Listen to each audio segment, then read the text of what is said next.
Yo. Hey, I'm wearing the headphones, bro. I don't know about you, but these sound great. All right. Whoa. All right, man. I gotta make sure I'm talking to the mic. Oh yeah. Very Back true. here, you can hear me, but it doesn't sound like Well, this. it might clip from here. It might clip a little bit. You think it'll clip?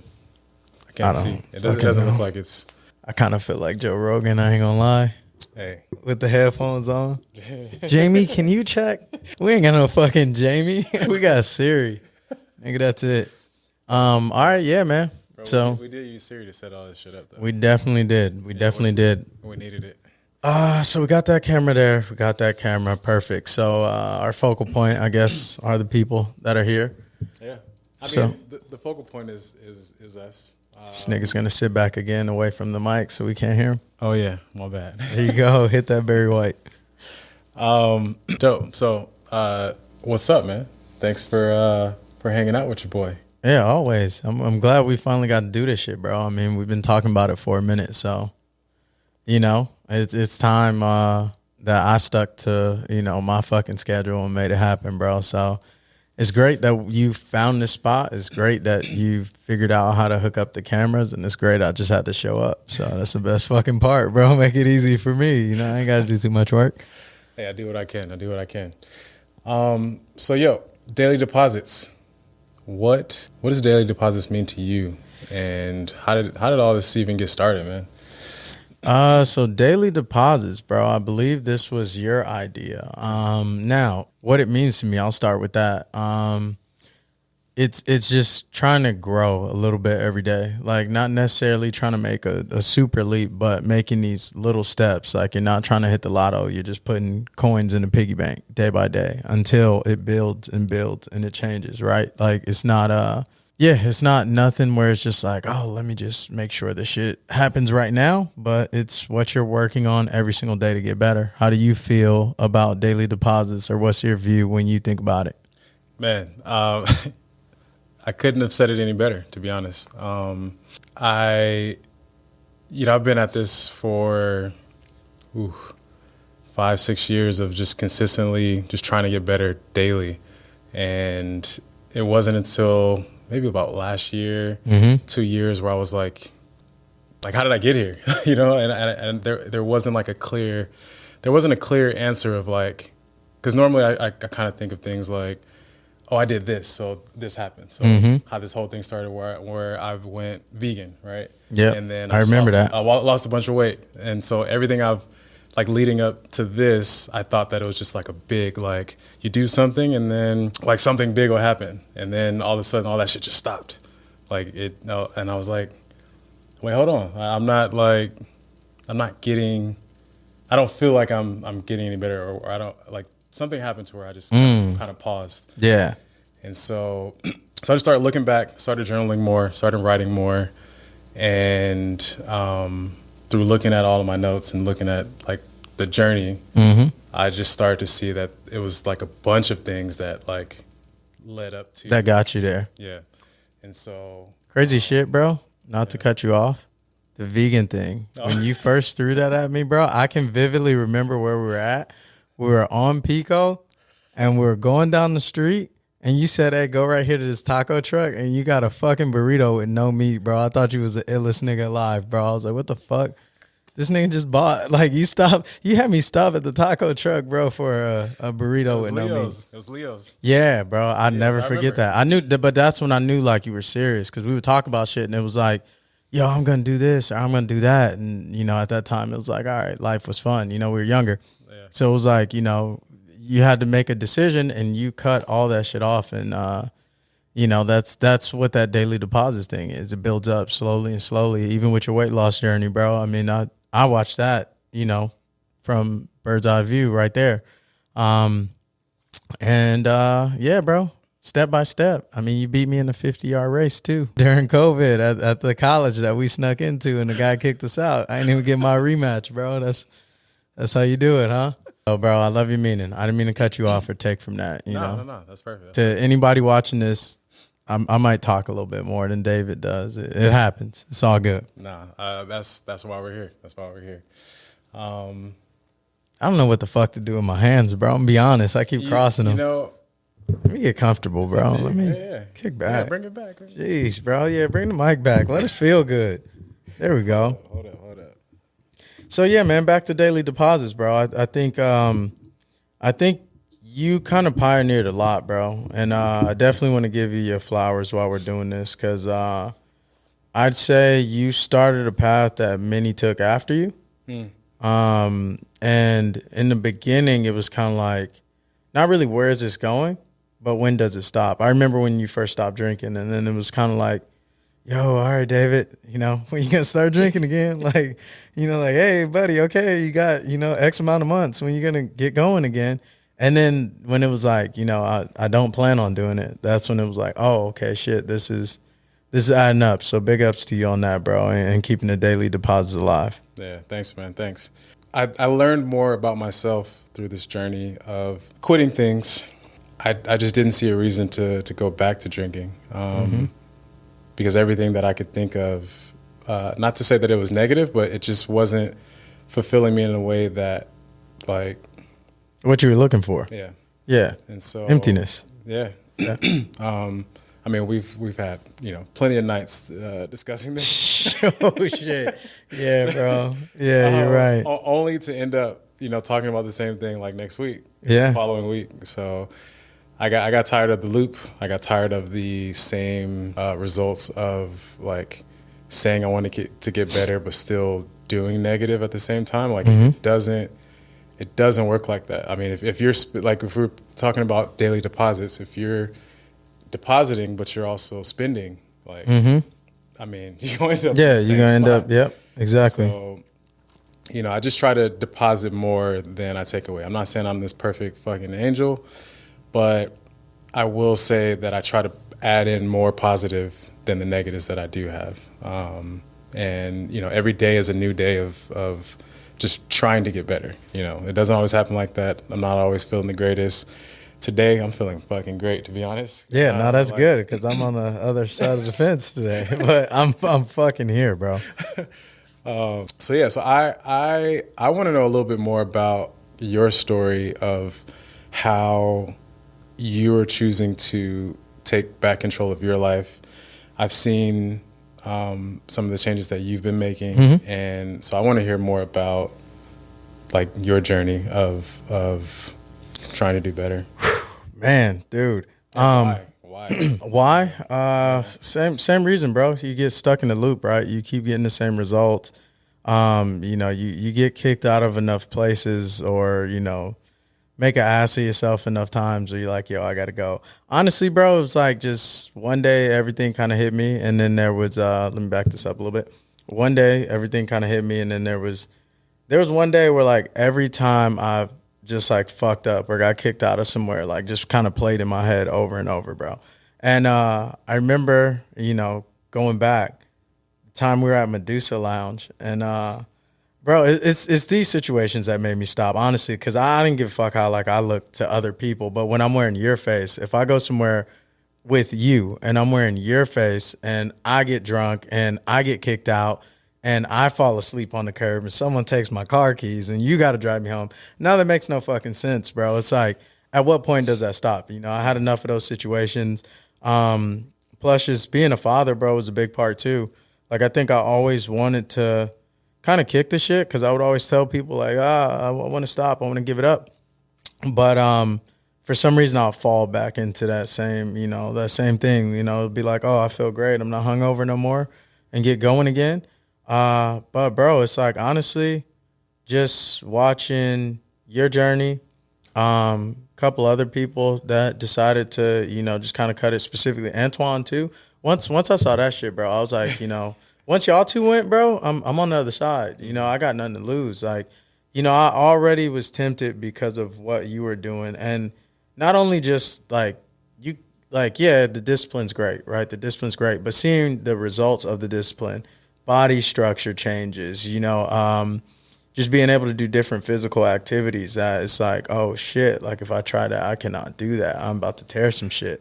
So I think that was important. And then I really felt it, bro, on Antoine's, on his skate day, on his 3rd year sober. That was like seeing how happy people was that he made it there. I was 1 week at that time, and seeing how happy people was that he made it there, bro. That was fucking magic. That was the best thing I could experience amongst having friends like you that would be like, yo, bro, like, you know where this takes you. You don't know where this takes you because you haven't done this yet. Like, that's important. That's crazy, man. I do want to ask you too while we're on the topic, barbering, bro. I want to hear your story, man. I mean, I know it. I want to make sure that everybody else knows it because what I hear a lot is celebrity barbers or Instagram barbers are charging too much. Like, you see the comments, bro. It's like, why would they charge this? Like, well, you didn't know. Like, you have no idea what it took them to get where they're at. Right. And, fortunate, I think I'm very fortunate to have friends like you that I've been able to see create the groundwork, bro, and really go places with their dream and their passion. So, tell them a little bit about your story and where it starts. This is year 15, maybe 2025 will be year 16. I moved back to Los Angeles. I wanted to be a celebrity. No, I wanted to be a barber on set. I wanted to be a barber in the movies because that was the height of like a career for a barber at that time. Because the highest level that I had seen leaving beauty college or beauty school was just working at a dope shop or working at owning a shop or owning a school or owning. Yeah, that was kind of the traditional route back then, was own the barber shop. We didn't have the Instagram flair to it yet. No Instagram. There were those shows. That was probably like the best thing, like winning an award at like the barber shows and shit like that at the time. Yeah, so hair shows, barber battles. Barber battles came a little later because they were able to promote those better with social media. So during the time when I started, I don't even think I had a cell. I had a cell phone at the time, but there were no making appointments. It was strictly go to the shop. The walk-in culture. I mean, like straight cutthroat to where it's like no, not that guy. He's new. Exactly. Exactly. Fuck. Even I'll take it even a step further. Right? You cut somebody, you leave the chair, you're walking out the door, and a barber's telling you, "Yo, come see me next time. He fucks you up." Like, ooh. Like daily. It was like a straight Shark Tank. Yeah. Like my first shop was actually second shop, 12 barbers. Dude upstairs sold shoes. I don't even know if they're real or not. And nah, probably not at that time. You can pull a woolly over niggas' head at that time, bro. I might have sold a couple fake shoes back then, bro. Fuck, everybody was doing it then. Can't be mad at him trying to make a buck. Nah, I mean, I wasn't mad at it, but he like swore he was like the dopest barber ever. But he was like selling, I don't know. I was new. Just trying to get your feet wet. That's it. I got hustled so many times in the barbershop. Was there chair rent back then too? No, like same like kind of $100 a week. Charging $12, $13 at the time, and fuck. Yeah, it taught me how to hustle. It taught me how to just get out and like make it, or not even make it, but just like if you don't cut, you don't eat. If you don't go out and ask somebody, like I literally walked down the street asking random people, "Hey, you got a barber? I can like." Well, that's that hard work, bro. That's the shit. Like what I got to see when you first came back was, like that hunger. I mean, you still got it. You haven't lost it. I mean, obviously, look at where you're at now. But what I got to see was like the fucking floor level, bro. Like the fucking floor level where it was like, yo, let me fucking fix your fuck up. Well, my fuck up. Let me fix your fuck up in the back of your granny's back room. And I'm just trying to get some practice in. Like he was really getting shots up in the gym, bro. And I think, that turned into, a shop. Like just looking for a shop at that time was like crazy because like for most people, it's, you go out, well, at that time, now it's a different ball game, but at that time, it's like you go out, you go get a job. I would say cutting hair and getting in the shop was fucking tough back then. I don't know how hard it is now, but seeing what you were going through, walking to different shops, like if you wanted the upward mobility, like you could stay at this little mom and pop joint as long as you want and, keep nickel and diamond, or you can go after, what you really want to go after and be around the people that can cut the way you want to cut and learn from. Right. Yeah, I mean, shout out to Instagram, man. Instagram has made us. It's it's nice to be a barber now. When I told my parents I wanted to go be a barber, they were like, my mom was like, she was cool with it. But some of my family members were like, you're gonna go cut hair? Like I'm in school playing football, like got big dreams of being a physical therapist and or athletic trainer. And so I leave that to go cut hair. And they're like, like Yeah. it's I ain't gonna lie, that was a crazy switch, bro. I literally had a question for you too. It's literally on my phone, bro. My question was going to be, and I want to piggyback on what you're saying. Yeah. My question is, when did you know? Let me read it exactly. It was wrong one. Here we go. When did you know sports wasn't your forever thing? Man, that year that I chose hair. And even then, it didn't hit. It hit maybe a year into that because I still tried to play. I played arena. I played semi-pro. I tried to keep going with it. My goal choosing hair was to find something that I could bring back and still go to school. Being at junior college, you can't fucking find a job, play football, and do. Nah, that shit's impossible, I'm doing bro. 18, 19 units. Yeah, that shit's I'm weightlifting, impossible. trying to be, and then no help for school, no funding. Like I wasn't getting money from, I had a place to you stay. should have hit the jug. I hit the jug, boy. I had all the books and everything, the FAFSA, boy. Yeah, no, like I was staying with my grandma at the time. Yeah. And so Was this at COD or was this? shit, both. From Yeah. COD to LA Harbor. Yeah. Oh yeah, I forgot. And it was tough. And so I'm not the most disciplined person, or back then I wasn't the most disciplined person as far as academically, or is that even a word, academically? Academics. I feel like academically was a word. Yeah, well, Could be. We'll run with it. Yeah, I felt like I wanted to do some kind of art. And so, but my real motivation was to take hair, come back, have something that I could do at any point in time. I can cut the homies after practice. My goal was to come back and play football. When I enrolled in school, I loved it. Like, because my interpretation of going to go cut hair was the same thing that everybody else had. Go get some clippers and do some fades. That was my first interpretation of hair.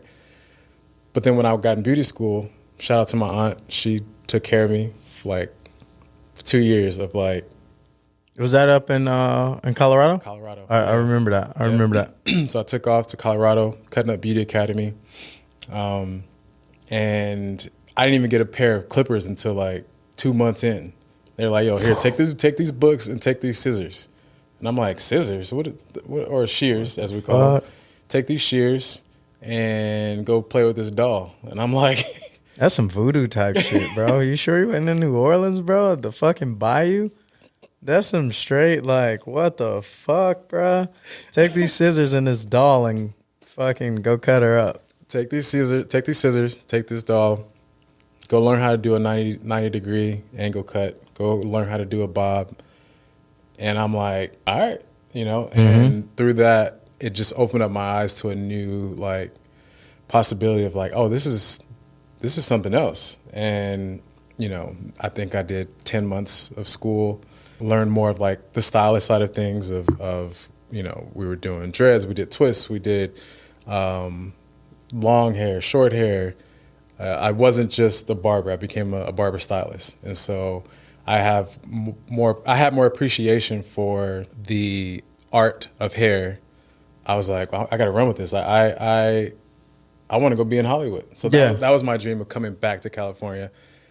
First, it was to come back, play football, and then it changed. And then I wanted to go be in Hollywood with the stars. No, that makes sense, bro. I mean, you've definitely made the most of that. And I would say barbering's a little bit different than the T-shirt business, right? I've been making fucking T-shirts since 2011, 2010, bro. I started that shit in Kansas. The difference about that is when you're on your own, it's kind of harder, bro. It's kind of harder. I don't think that's fucking the right grammatics or whatever the fuck. But it's more difficult, bro. And that's why I loved the journey. You know what I mean? Watching your journey was some shit.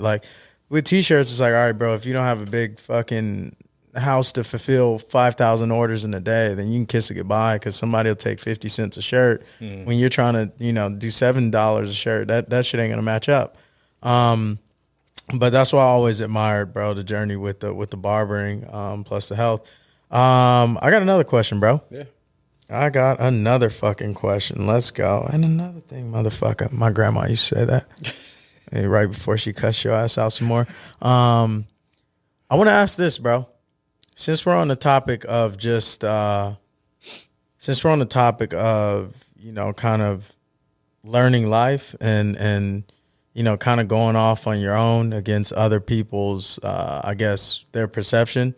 Everybody perceived you to be a football player and a student. You saw yourself as a barber. During that time, bro, how important was a hug? Or how important is a good hug at this moment in life? We don't get too many of those as a man. I think that's why I appreciate jiu-jitsu, because it's given me another form of like a brotherhood. Yeah. The shops aren't what they used to be as far as having like a brotherhood because we see these people every day, right? Yeah. So, but I'm not in a shop currently. I do have a couple people that I work with Ray and Ross. But with jiu-jitsu, I see them daily. And you're also challenging each other to like the fucking maximum, bro. Like, right. Yeah, we see these people grow every single day. Yeah, you're literally trying to fucking twist somebody's arm, snap their neck, and then shake their hand after you just broke their arm. Yeah. Like that takes a lot to be like, oh, okay, bro. Like, hey, you really fucked me up on that one. It takes a lot, bro. And that's why I asked that about the hug, is because like, I feel like most people on their journey, there's never that hug, that embracing, right? It's always, why are you doing this? Well, that ain't gonna work. And then once you make it, it's like, oh, like, nigga, I needed that hug way back when I was fucking struggling. But I wanted to tie that in a little bit with, just the barber struggle and the dream, bro, because that shit's not easy. Yeah. I had the dream for T-shirts. I no longer have that fucking dream. I still have the passion. But it's like, at some point, you know when to say when, and you just make shit because you like it. And you don't think like, oh, man, I'm going to try to get a retail store or some hype behind this. Fuck that, bro. Just let it ride. Do you ever have that moment in barbering, bro? Like, is there ever a point where you're like, okay, I made it far enough, or I got enough clients and I'm chilling. I can move at this pace for the rest of my life? Have I reached that point? Yeah. Have you ever had that moment? Like, even because, life comes in waves, bro. I mean, it's literally a current, bro. And sometimes you ride it, it goes up. Sometimes you ride it, it goes down. Have you ever had that point where it's like, okay, I feel like, okay, what I got, and then maybe something happens that sparks something new? No.